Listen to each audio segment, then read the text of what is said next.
एक बार एक छोटी सी बच्ची हाथ में मिट्टी की गुल्लक लेकर के भागती हुई एक दवाइयों की दुकान पर गई। वो काफी देर तक वहां पर खड़ी रही, लेकिन दुकानदार का ध्यान उसकी तरफ नहीं गया क्योंकि और भी बहुत सारे लोग खड़े हुए थे। उसने दुकानदार को कई बार बुलाया, लेकिन वहां पर भीड़ इतनी थी कि दुकानदार का ध्यान उसकी तरफ गया ही नहीं। और फिर उस बच्ची को थोड़ा सा गुस्सा आया तो उसने अपनी मिट्टी की गुल्लक लेकर के वहीं काउंटर पर जोर से रख दी, जिसके बाद में जो दुकानदार था और जितने भी लोग खड़े थे वो सब उस बच्ची की तरफ देखने लग गए। और फिर उस दुकानदार ने उस बच्ची से पूछा, बेटे आपको क्या चाहिए? तो वो बड़े ही भोलेपन से बोली कि मुझे एक चमत्कार चाहिए। ये सुनकर के दुकानदार को कुछ समझ नहीं आया, ना ही वहां पर जो लोग थे उनको कुछ समझ में आया, और सब उसकी तरफ देखने लग गए। फिर दुकानदार ने बोला, बेटे चमत्कार तो यहां पर नहीं मिलता है। तो बच्ची को लगा कि वो उससे झूठ बोल रहा है, तो बच्ची ने कहा कि मेरी गुल्लक में बहुत पैसे हैं, आप बताओ आपको कितने पैसे चाहिए, लेकिन मैं आज यहां से चमत्कार लेकर के ही जाऊंगी। तो वहीं काउंटर पे एक और आदमी खड़ा था, उसने उस बच्ची से पूछा कि बेटे क्यों चाहिए तुमको चमत्कार? तब उस बच्ची ने अपनी कहानी बताई कि अभी कुछ दिन पहले मेरे भाई के सर में बहुत तेज दर्द हुआ, तो मेरे पापा मम्मी उसको हॉस्पिटल ले गए। उसके बाद कई दिन तक मेरा भाई घर नहीं आया। तो मैंने कई बार अपने पापा से पूछा, लेकिन उन्होंने मुझे कुछ नहीं बताया। उन्होंने बार बार यही कहा कि वो आ जाएगा, वो कल आ जाएगा, वो कल आ जाएगा, लेकिन वो आ ही नहीं रहा था।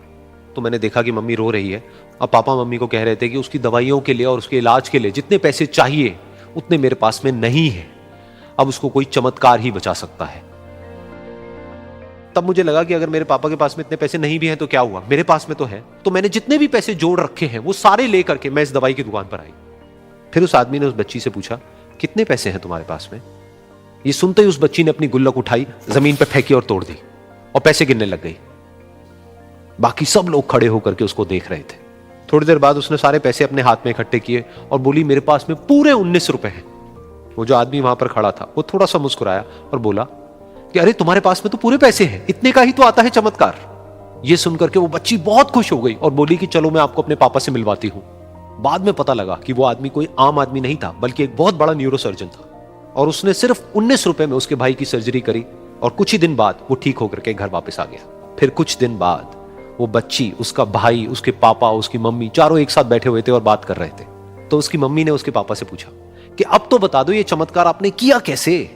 तो उन्होंने अपनी बेटी की तरफ देखा और बोले, ये चमत्कार मैंने नहीं, इसने किया है।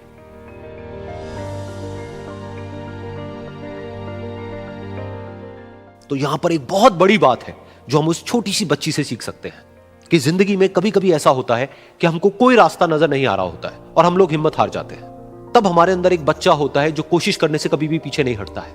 वो हार मानने को तैयार नहीं होता है क्योंकि उसको ना शब्द समझ नहीं आता है। वो बच्चा जिसके लिए कुछ भी नामुमकिन नहीं है, क्योंकि वो हर हाल में कोशिश करता ही रहता है।